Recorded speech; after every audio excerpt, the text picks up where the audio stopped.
Et rappelez-vous, quand les hypocrites et ceux qui ont une maladie au cœur, dont la foi est douteuse, disaient « Ces gens-là, leur religion les trompe ».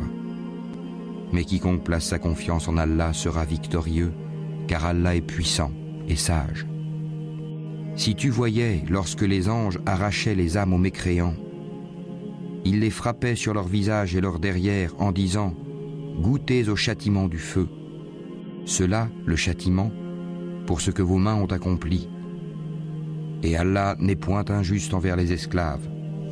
Il en fut de même des gens de Pharaon, et ceux qui avant eux n'avaient pas cru aux signes, enseignements d'Allah. Allah les saisit pour leurs péchés. Allah est certes fort et sévère en punition. C'est qu'en effet, Allah ne modifie pas un bienfait dont il a gratifié un peuple avant que celui-ci change ce qui est en lui-même. Et Allah est audient et omniscient. Il en fut de même des gens de Pharaon, et ceux qui avant eux avaient traité de mensonges les signes, enseignements de leur Seigneur. Nous les avons fait périr pour leurs péchés, et nous avons noyé les gens de Pharaon, car ils étaient tous des injustes. Les pires bêtes auprès d'Allah sont ceux qui ont été infidèles dans le passé et qui ne croient donc point actuellement. Ceux-là même avec lesquels tu as fait un pacte et qui chaque fois le rompent sans aucune crainte d'Allah.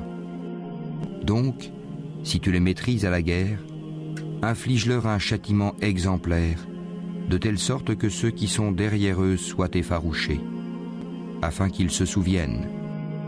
Et si jamais tu crains vraiment une trahison de la part d'un peuple, dénonce alors le pacte que tu as conclu avec, d'une façon franche et loyale, car Allah n'aime pas les traîtres.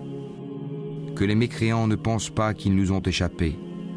Non, ils ne pourront jamais nous empêcher de les rattraper à n'importe quel moment.